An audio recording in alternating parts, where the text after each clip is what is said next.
36 साल का साम्राज्य कैसे सिर्फ 36 महीने से भी कम वक्त में जमींदोज हो गया। पब्लिक में खौफ, पैसे के दम पर पावर के नशे में बाहुबलियों ने कैसे खड़ी की पूर्वांचल की धरती पर इमारतें। टीवी पर सबसे बड़ी series gangs of Purvanchal, public, पैसा और पावर में पूर्वांचल के माफिया पर अनसुनी कहानी दिखाएंगे। हम बताएंगे कि ये माफिया किसकी मदद से और कैसे अपना अवैध साम्राज्य खड़ा करते हैं। आज गैंग्स ऑफ पूर्वांचल में देखिए अतीत की कहानी।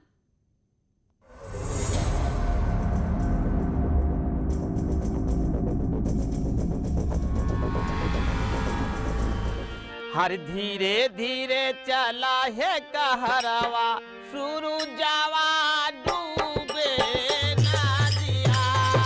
धीरे धीरे चला है कहरवा,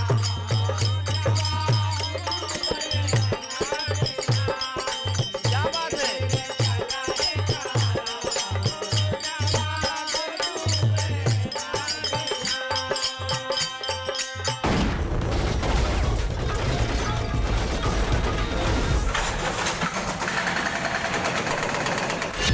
5 सितंबर 2020, जगह सिविल लाइंस, प्रयागराज।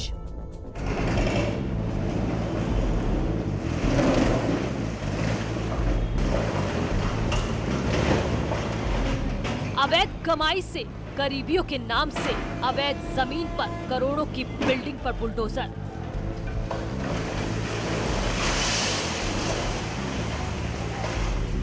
कभी यहाँ की एक ईंट कोई छू नहीं पाता था।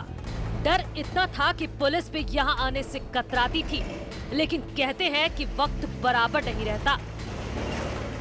पुलिस का जब डंडा चला तो प्रयागराज के माफिया का वर्चस्व ऐसे ही धराशायी होने लगा। 5 सितंबर 2020 के पहले किसी की हिम्मत नहीं थी कि उसके खिलाफ आवाज उठा सके। वर्दी पहनने वालों से लेकर आम आदमी तक उससे डरता था। लेकिन प्रयागराज के सिविल लाइंस इलाके में नवाब यूसुफ रोड की इस बिल्डिंग को जब गिराया गया तो लोगों ने कहा कि उसके अवैध साम्राज्य में पहली कील है। 7 सितंबर 2020, सिविल लाइंस, प्रयागराज।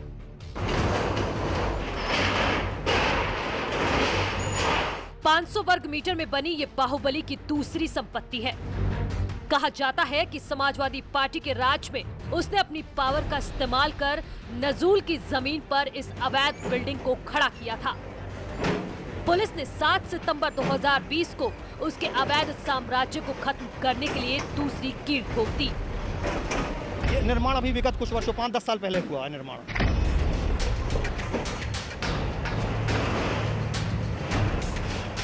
आप उसकी ताकत का अंदाजा इस बात से लगा सकते हैं कि इस इमारत को गिराने से पहले 3 थानों की पुलिस बुलाई गई और कड़ी सुरक्षा के बीच 4 जेसीबी का इस्तेमाल कर इस पूरी बिल्डिंग को गिरा दिया गया। 10 सितंबर 2020, जगह झुंसी, बेनामी कोल्ड स्टोरेज जब्त।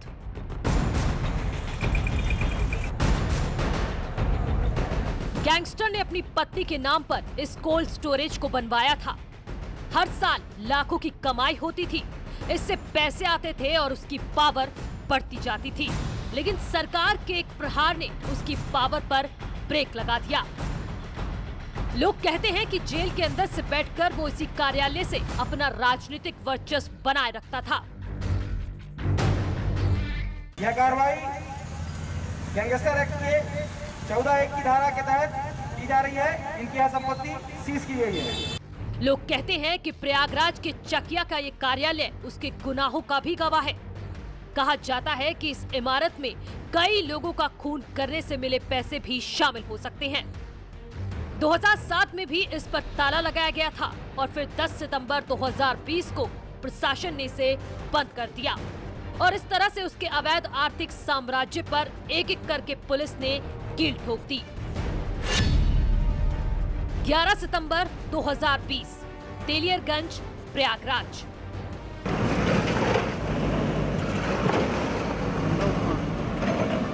तेलियरगंज के मेहदौरी कॉलोनी में ये एक ज़मीन है, करीब 2 बीघे ज़मीन है। इस ज़मीन को, ये स्टेट लैंड की ज़मीन है और ये बेशकीमती करोड़ों की ज़मीन है और इस ज़मीन को लीज पर किसान को दिया गया था, लेकिन गलत तरीके से इसे बाहुबली अतीक अहमद के भांजे हमजा उस्मान ने इसको हथिया लिया था और खुद अतीक अहमद के अतिक्रमण वाली नवाब यूसुफ रोड पर एक ज़मीन को, एक बिल्डिंग को ध्वस्त किया गया है।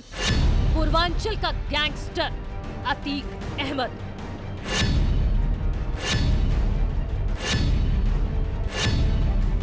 उसके सितारे गर्दिश में हैं, लेकिन कभी अतीक अहमद के नाम से ही कई लोगों के सितारे या तो गर्दिश में चले जाते थे या चमक जाते थे। पूर्वांचल में खौफ का एक नाम अतीक अहमद भी है, जिसके नाम से सिर्फ थानों की पुलिस ही नहीं, जिस जेल में जाता था वहां के जेलर भी डरते हैं।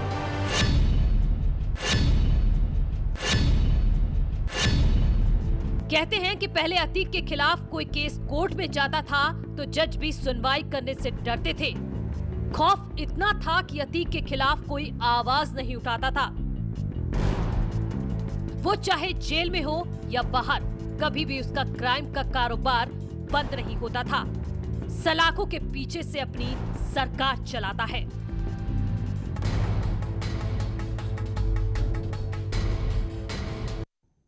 बाहुबली गैंगस्टर अपराधी कहलाने का शौक रखने वाला अतीक अहमद, ये वो नाम है जिसका जिक्र पूर्वांचल के बड़े माफिया के तौर पर होता है।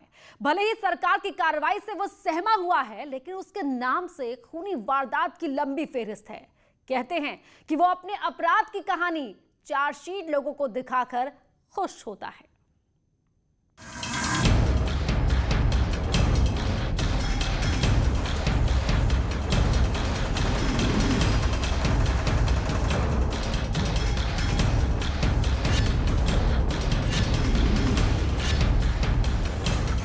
जिस तरह ये जेसीबी मशीन उसकी काली कमाई के साम्राज्य में एक एक कर कील ठोक रही है, कभी अतीक अहमद लोगों के जिस्म में ऐसे ही दनादन गोलियां दागता था।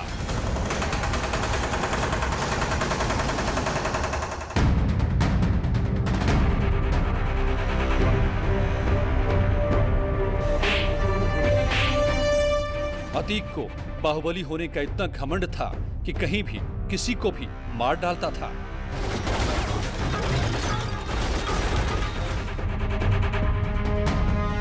हथियारों से लैस उसके गुंडे किसी पर भी हाथ उठा देते थे। शहर हो या कॉलेज, हर जगह उसकी तूती बोलती थी।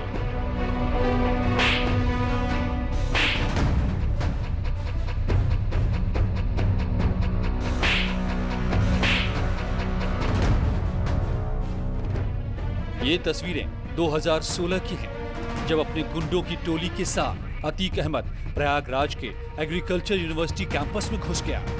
वो अपने एक करीबी छात्र के सस्पेंशन से नाराज था, इतना नाराज कि जो भी सामने आया उसने उसी पर हमला बोल दिया।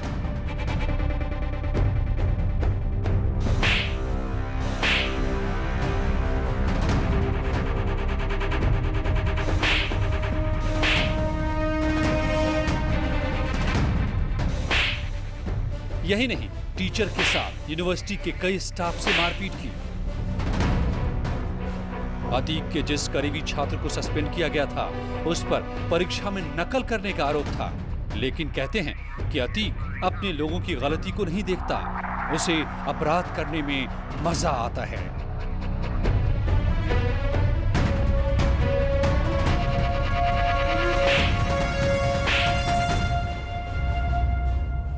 उस वक्त समाजवादी पार्टी की सरकार थी और कुछ महीने में विधानसभा चुनाव होने वाला था। उसे गुरूर था कि उसकी पार्टी फिर से सत्ता में आएगी और इसी नशे में अतीक अपने गुंडों के साथ वाइस चांसलर के कमरे में घुस गया। उस वक्त उसके गुंडों के हाथों में बंदूक थी, लेकिन उसे क्या पता था कि वो अपनी आखिरी गुंडागर्दी कर रहा है।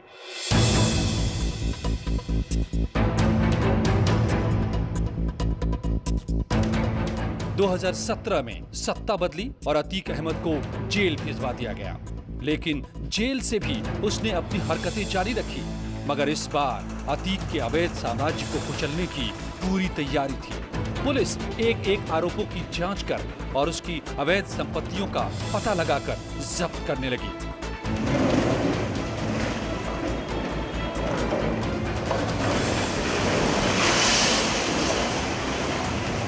आखिर अतीक अहमद ने बेहिसाब दौलत कैसे बनाई और कब अपराध की दुनिया में कदम रखा?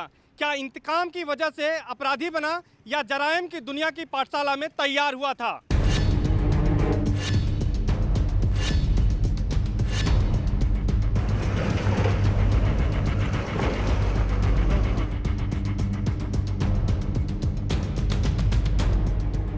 1980 के आसपास हर स्टेट में क्षेत्रीय पार्टियों का उदय हो रहा था। यूपी में जातिगत राजनीति की सुगबुगाहट शुरू हो गई थी। शय और मात के खेल में धीरे धीरे अपराधियों की भी दखल बढ़ने लगी। तो जब ये क्षेत्रीय पार्टियां आईं तो बहुत ढेर सारे वो बाहुबली नेता जो इसके पहले राजनीतिज्ञों को पर्दे के पीछे से मदद करते थे, उनको खुद से चुनाव मैदान में अपना मुकद्दर आजमाने का एक मौका मिला।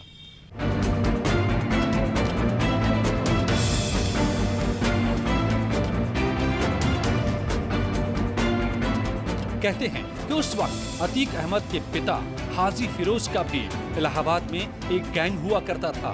तब अतीक अहमद काफी छोटा था, लेकिन पिता के कारनामों से वाकिफ था। पिता जब किसी को मारता था तो अतीक को अच्छा लगता था। डरे हुए लोगों को देखने में उसे खुशी मिलती थी और धीरे धीरे पिता का असर बेटे पर भी होने लगा।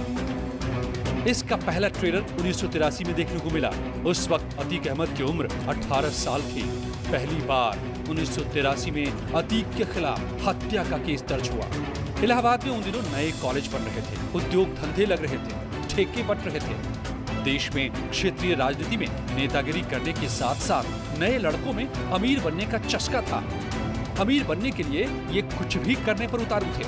इलाहाबाद के मोहल्ला चकिया का अतीक अहमद भी इन्हीं में से एक था। 1979 में अतीक 10वीं क्लास में फेल हो गया, लेकिन रेलवे स्टेशन पर तांगा चलाने वाले और अपराधी प्रवृत्ति के पिता के इस बेटे का क्राइम का बिजनेस चल निकला और वो रंगदारी वसूलने में जुट गया। पुराने शहर में उन दिनों चांद बाबा का खौफ हुआ करता था। चकिया के लोग बताते हैं कि पुलिस भी चौक और रानी मंडी की तरफ जाने से डरती थी। अगर कोई वर्दी वाला चला गया तो पिटकर ही वापस आता था। 22 साल की उम्र तक चकिया के अतीक अहमद की पहचान एक गुंडे के तौर पर हो गई थी। पुलिस और नेता दोनों उसे शह देने लग गए, क्योंकि उस वक्त चांद बाबा का खौफ था। चांद बाबा को खत्म करने के लिए अतीक को आगे बढ़ाया और अतीक इतनी तेजी से आगे बढ़ा कि न सिर्फ चांद बाबा का खौफ खत्म हुआ, बल्कि आसपास के अपराधी भी अतीक की शरण में आ गए और अतीक अहमद खौफ का दूसरा नाम बन गया। पुलिस ने चांद बाबा को खत्म करने के लिए अतीक का इस्तेमाल किया। पुलिस को लगा था कि अतीक उम्र में छोटा है, उसे कंट्रोल कर लेंगे, लेकिन ऐसा हुआ नहीं। अतीक के गैंग ने 1986 में पुलिस के नाक में दम कर दिया। अतीक के गैंग को पकड़ने और एनकाउंटर के लिए पुलिस पीछे पड़ गई। एक दिन पुलिस अतीक को उठाकर किसी अनजान जगह पर लेकर चली गई। पुलिस अतीक अहमद को थाने नहीं ले गई। शोर मच गया कि अब उसे पुलिस मार देगी। घबराए घर वाले कांग्रेस के एक सांसद के पास पहुंचे। बताया जाता है कि सांसद की पैरवी पर दिल्ली से लखनऊ फोन आया और लखनऊ से इलाहाबाद। फिर पुलिस ने अतीक अहमद को छोड़ दिया। यानी अतीक को पहली बार जीवन दान मिला और फिर उसने लौटकर पीछे नहीं देखा। वो समझ गया कि राजनीति में कितना दम है, लेकिन पुलिस उसे ऐसे नहीं छोड़ना चाहती थी। पुलिस दोबारा अतीक की तलाश में थी, लेकिन उसकी भनक पाकर हुलिया बदलकर वो भाग निकला और फिर मौका देखकर उसने सरेंडर कर दिया। उस पर NSA लगाया गया। अतीक ने इसका फायदा उठाया और अपने इलाके में मैसेज भिजवा दिया कि अतीक अब बर्बाद हो गया है।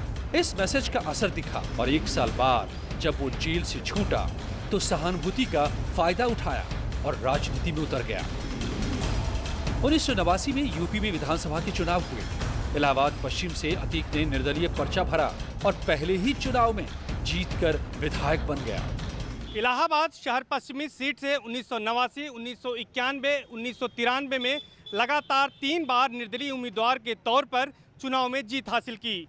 1996 में समाजवादी पार्टी के टिकट पर जीत हासिल की और 2002 में सोनेलाल पटेल की पार्टी अपना दल के उम्मीदवार के तौर पर मैदान में उतरे और 5वीं बार जीत का परचम फहरा दिया।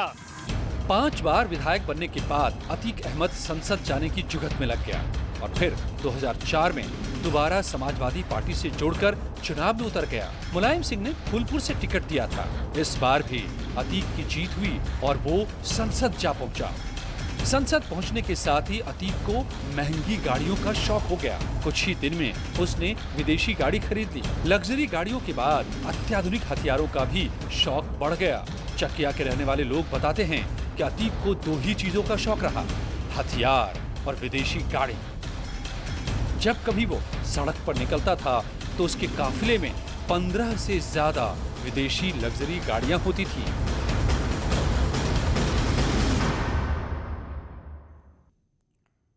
अपनी जान बचाने के लिए अतीक अहमद 1989 में उसने राजनीति का दामन थाम लिया। वो समझ गया था कि राजनीति ही उसे सुरक्षा दे सकती है। उस वक्त के सियासी दलों को भी ऐसे ही लोगों की जरूरत थी, लेकिन राजनीति में आने के बाद भी अतीक अपराध के दामन से जुड़ा रहा। वसूली, किडनैपिंग के आरोपों के बीच 2005 में एक जघन्य अपराध में भी अतीक का नाम सामने आया। कहते हैं कि इसी के बाद अतीक के बुरे दौर की शुरुआत हुई।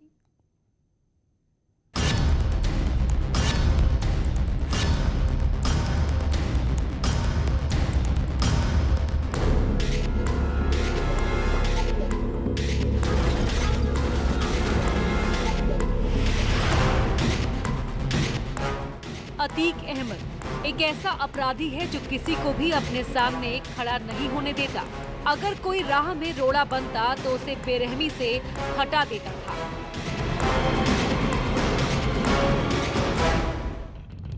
जब प्रयागराज पर उसकी हुकूमत चलने लगी तो आगे का प्लान बनाया, क्योंकि वो सिर्फ प्रयागराज तक ही सिमट कर नहीं रहना चाहता। पूर्वांचल में भी दखल बढ़ाने लगा। आपराधिक साम्राज्य को बढ़ाने के लिए चाहे चांद बाबा हो या फिर कोई और, किसी को छोड़ता नहीं था।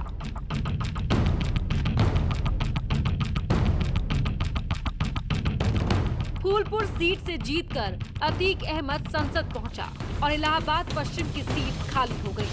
अतीक ने अपने भाई खालिद अजीज उर्फ अशरफ को चुनाव में उतार दिया, लेकिन वो 4000 वोट से हार गया। ये हार अतीक से बर्दाश्त नहीं हुई। अतीक अहमद तिलमिला उठा था। उसे विश्वास नहीं हो रहा था कि उसके पैर के नीचे से जमीन खिसक रही है। अक्टूबर 2004 में अतीक के भाई को हराकर राजू पाल बीएसपी के टिकट पर विधायक बने और नवंबर में राजू के दफ्तर पर हमला हो गया। बमबाजी और फायरिंग के बीच राजू पाल बाल बाल बच गए। दिसंबर में फिर राजू पाल पर हमला हुआ। नवंबर के बाद दिसंबर में हुए हमले से विधायक राजू पाल डर गए। उन्होंने अतीक अहमद से जान का खतरा बताया। अतीक पर भाई के हार का बदला लेने का आरोप लगा। 25 जनवरी 2005 में राजू पाल पर तीसरा हमला हुआ। बदमाशों ने राजू पाल के काफिले को घेर लिया था और अंधाधुंध गोली मार दी और फरार हो गए। इस हमले में राजू पाल को कई गोलियां लगी थी। गंभीर रूप से जख्मी राजू को उनके समर्थक ऑटो में लेकर अस्पताल जा रहे थे। इसी बीच हमलावरों को शक हुआ कि शायद राजू पाल जिंदा है। वो दोबारा लौटकर आए और ऑटो को घेरकर फायरिंग शुरू कर दी। करीब 5 किलोमीटर तक टेम्पो का पीछा कर गोलियां चलाई गई। समर्थक किसी तरह राजू को लेकर जीवन ज्योति अस्पताल पहुंचे। शरीर में 19 गोलियां लगी थी। डॉक्टरों ने राजू पाल को मृत घोषित कर दिया। बीएसपी विधायक राजू पाल की हत्या का आरोप अतीक अहमद पर लगा। राजू पाल की पत्नी पूजा पाल ने अतीक, उसके भाई अशरफ, फरहान और आबिद समेत कई लोगों के खिलाफ नामजद मुकदमा दर्ज कराया। बताया जाता है कि फरहान के पिता अनीस पहलवान की हत्या का आरोप राजू पाल पर था।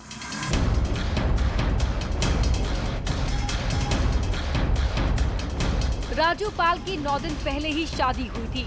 उनकी हत्या के बाद बीएसपी के समर्थकों ने हंगामा कर दिया। राजू पाल की हत्या के आरोप में अतीक और उसके भाई को जेल भेज दिया गया और इसी हंगामे के बीच उपचुनाव भी हुआ। उस वक्त समाजवादी पार्टी की सरकार थी। उपचुनाव में बीएसपी ने राजू पाल की पत्नी पूजा पाल को उतारा। समाजवादी पार्टी ने दोबारा अतीक के भाई अशरफ को टिकट दिया। पूजा पाल अपनी हाथों की मेहंदी दिखाकर लोगों के बीच वोट मांगती रह गई। आरोप है कि एसपी ने सत्ता का इस्तेमाल कर अतीक के भाई को जिताने में मदद की और इस जीत के साथ ही फिर से अतीक का खौफ कायम हो गया। अतीक नेता बन गया था, लेकिन अपराध की दुनिया से दूर नहीं था। अपनी अपराधी छवि को बनाने के लिए वो लोगों को चार्जशीट का डर दिखाया करता था। विधायक और सांसद रहते हुए अतीक के खिलाफ सबसे ज्यादा मामले दर्ज हुए। 1989 में चांद बाबा की हत्या, 2002 में नक्सन की हत्या, 2004 में मुरली मनोहर जोशी के करीबी की हत्या, 2005 में राजू पाल की हत्या के आरोप लगे। अतीक के खिलाफ 83 से ज्यादा मुकदमे दर्ज हैं, जिनमें से 35 केस पेंडिंग हैं। दोनों भाइयों के केस जोड़ दें तो 150 से ज्यादा मुकदमे होंगे। अतीक के गैंग में आज भी 121 से ज्यादा शूटर हैं, जो इसके एक इशारे पर किसी की जान ले सकते हैं। लखनऊ में जो गेस्ट हाउस कांड हुआ, उसके चलते मायावती जी इनसे विशेष तौर से काफ़ी लंबे समय तक नाराज़ रहीं, तो बसपा में इनको कुछ दिक्कत ज़्यादा आती थी। माहौल थोड़ा सा बदलना शुरू हुआ राजू पाल हत्याकांड के बाद। राजू पाल की हत्या के बाद अतीक अहमद के बुरे दिन शुरू हो गए। 2007 में मायावती की सरकार बनते ही ऑपरेशन अतीक चलाया गया। अतीक को मोस्ट वांटेड की लिस्ट में डाल दिया गया और पहली बार अतीक के गैंग का नाम दर्ज हुआ, IS 227। 1986 से लेकर 2007 तक अतीक के खिलाफ गैंगस्टर के 12 से ज्यादा मामले दर्ज हो चुके थे। अतीक पर 20,000 रुपए का इनाम भी रखा गया। करोड़ों की संपत्ति सीज कर दी गई। 2007 में भी कई बिल्डिंग गिरा दी गई। अतीक के खास प्रोजेक्ट अलीना सिटी को अवैध घोषित कर दिया गया। अतीक सांसद तो था, लेकिन फरार था। पुलिस उसकी तलाश कर रही थी। पूरे देश में अलर्ट जारी था। फिर एक दिन नाटकीय तरीके से दिल्ली में गिरफ्तार हो जाता है और पुलिस उसे जेल भेज देती है। साल 2012 में यूपी में विधानसभा चुनाव होने वाले थे। अतीक जेल में था, लेकिन उसकी नजर प्रयागराज पर। जेल से ही चुनाव लड़ने की तैयारी कर ली। इस बार अपना दल के टिकट से वो मैदान में उतरा और प्रचार के लिए कोर्ट में जमानत याचिका लगा दी। आपको जानकर हैरानी होगी कि अतीक की जमानत याचिका पर कोई जज सुनवाई के लिए तैयार नहीं था। साल 2012 विधानसभा चुनाव। अतीक जेल में था, लेकिन चुनाव की तैयारी थी। अपना दल ने अतीक को टिकट दिया और वो चुनावी मैदान में उतर गया। लेकिन जेल के अंदर चुनाव लड़ना भारी पड़ रहा था, इसीलिए उसने हाईकोर्ट में जमानत के लिए याचिका डाली। कहा जाता है कि उस वक्त 10 जजों ने अतीक की जमानत पर सुनवाई से खुद को अलग कर लिया। 11वें जज सुनवाई के लिए राजी हुए और अतीक को बेल दे दी। अतीक के सामने राजू पाल की पत्नी पूजा पाल थी। माफिया के सामने अपना गढ़ बचाने की चुनौती थी, लेकिन इस बार राजनीति के समर में पटखनी खा गए। हालांकि मायावती की हार के बाद सत्ता में समाजवादी पार्टी आ गई और ये अतीक के लिए हार से ज्यादा खुश करने वाली खबर थी। हार के बाद भी अतीक की दबंगई कम नहीं हुई। इलाहाबाद के कसारी मसारी इलाके में कब्रिस्तान की जमीन पर कब्जा करने के आरोप लगे। खुद खड़े होकर कई घर बुलडोजर से गिरवा दिए। 2012 विधानसभा चुनाव में हार के बाद अतीक लोकसभा चुनाव में फिर किस्मत आजमाने उतरे। इस बार एसपी के टिकट पर सुल्तानपुर से मैदान में थे, लेकिन एसपी में विरोध के बाद सुल्तानपुर से टिकट बदलकर श्रावस्ती से दे दिया गया। इस दौरान कार्यकर्ताओं को संबोधित करते हुए अतीक अहमद ने कहा, मेरे खिलाफ 188 मामले दर्ज हैं। मैंने अपना आधा जीवन जेल में बिताया है, लेकिन मुझे इसका कोई अफसोस नहीं है। मैं अपने कार्यकर्ताओं के लिए किसी भी हद तक जा सकता हूँ। लेकिन इस बार भी अतीक का हर पैंतरा फेल हो गया और अखिलेश यादव से रिश्ते खराब हो गए। नतीजा, अखिलेश ने अतीक से दूरी बना ली। हालांकि 2017 विधानसभा चुनाव के लिए एसपी ने 2016 में ही कानपुर कैंट से उम्मीदवार बना दिया और एक बार फिर जीत के लिए एड़ी चोटी का जोर लगा दिया। लेकिन 14 दिसंबर 2016 को अतीक ने अपने 60 समर्थकों के साथ इलाहाबाद के शियाज कॉलेज में तोड़फोड़ की और छात्रों से मारपीट भी की और इसी के साथ उसके सितारे गर्दिश में चले गए।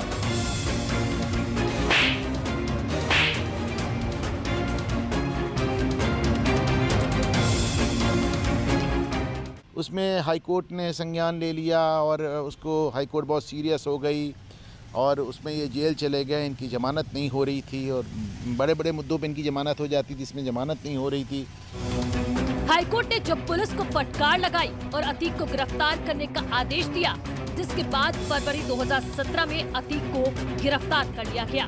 हाईकोर्ट ने सारे मामलों में उसकी जमानत रद्द कर दी, लेकिन जेल के अंदर से ही अतीक अपना गुंडा राज चलाता रहा। देवरिया जेल में रहते हुए उसने न सिर्फ लखनऊ के एक कारोबारी का अपहरण कर उसे जेल बुलवाया, बल्कि पैसे के लिए जेल के अंदर उसकी पिटाई भी कर दी। इसी बीच वो देवरिया वाला कांड हो गया, जिसमें एक वो वीडियो जारी हो गया और ऑडियो जारी हो गया, जिसमें मोहित जायसवाल वाला, जिसमें जेल के अंदर मारपीट वाला मामला था। ये बहुत गंभीर हो गया। योगी सरकार ने इस पर सख्त एक्शन लिया। यही मरिया डी डबल मर्डर की फिर से जांच शुरू की और इसकी अवैध संपत्तियों की लिस्ट तैयार करने लगी। सरकार की सख्ती से प्रयागराज में इसका वर्चस्व भी कम होता गया और 2018 के उपचुनाव में हार गया।